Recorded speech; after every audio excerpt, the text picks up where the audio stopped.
Hello, year 5 and 6, and hopefully you have your questions ready so you can answer the questions on this chapter. Chapter 17, Ghosts. Ellie, this is your fault. Daniel stormed down a passageway of shimmering black brick, trailing Ellie behind. Sorry, she said, trying not to laugh. You look great, really. This, said Daniel, grabbing a handful of the black lace ruffles spilling from his orange suit, does not look great. How could it possibly look great? He turned and strode off with as much dignity as he could. How many times do you want me to apologise? Asked Ellie, catching him up. Papa asked me what I thought you might like to wear. I couldn't resist. Don't tell me you wouldn't have done the same to me. Because I know you would. I'll get you back for this.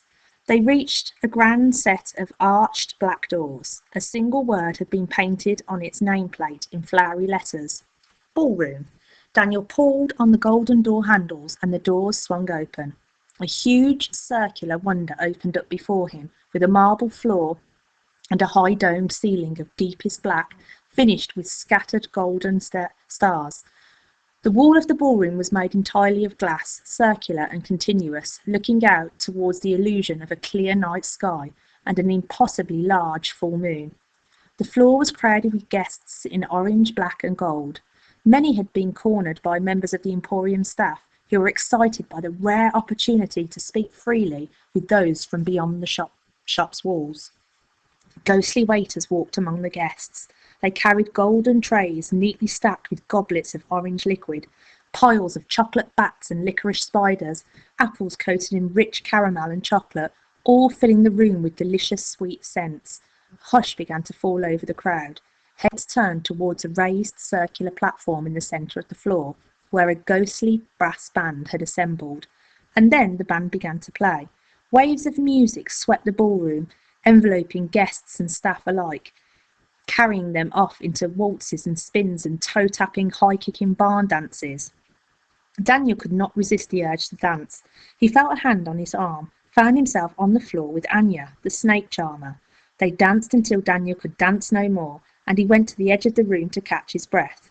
Ellie showed no signs of stopping. She hadn't left the dance floor all evening, and it seemed to Daniel that this was the happiest he'd seen her look. A waiter passed by, offering him a goblet. What is it? He asked, trying not to be too distracted by the fact he could see through the waiter. Pumpkin mead. Daniel took a goblet and sipped the liquid. It warmed his insides, like drinking the memory of an autumn night sat by the bonfire. He had drained the last drop from the glass when he turned and clipped the arm of an extremely tall man in a charcoal suit, dropping his goblet with a clatter. I'm sorry, said Daniel, but when he straightened up, the man was already gone. Mr. Silver walked the far side of the ballroom, sips of pumpkin mead warming him as he watched his daughter watching everyone else. He cut through circles of chattering guests, dodging waltzing couples, catching snippets of stolen conversation. He smiled as he passed Caleb, who had cornered several guests from the outside world. Tell me, is it true that the moon out there is made from cheese? And if so, what sort of cheese? Nothing too crumbly or runny, I'll bet. Silver stopped and finished his mead, glancing at the chandelier high above. Something in the corner of his eye bothered him. He turned his head. Everything, the music and the chatter, the graceful movement of the dancing guests, the waiters and the gleaming chandelier seemed to stop. Mr. Silver's grey eyes fixed upon the blue eyes of the man striding through the crowd towards him. He recognised him at once. As vindictive Sharp approached, he removed his bowler hat, stopping so close to Silver that their chests almost touched. The air crackled and sparked around them. Mr. Silver's face was as colourless as one of his ghostly waiters. His mouth was shut tight, his expression frozen, unreadable. You're a difficult man to find, Lucian, said Sharp. I do my best, Mr. Silver whispered. Sharp's mouth curled into something that might have been a smile, and might have been a sneer. He leaned in slowly, deliberately, and whispered something into Mr. Silver's ear. Then he straightened up once more. He waited. At first, Mr. Silver did nothing but look at the floor. When he raised his head at last, his face was heavy with sadness. He managed a slow nod. Sharp offered a handshake.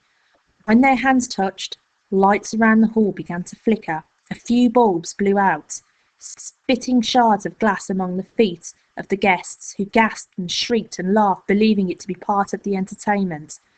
A flash of white teeth from Sharp as he turned and began to walk away through the crowd.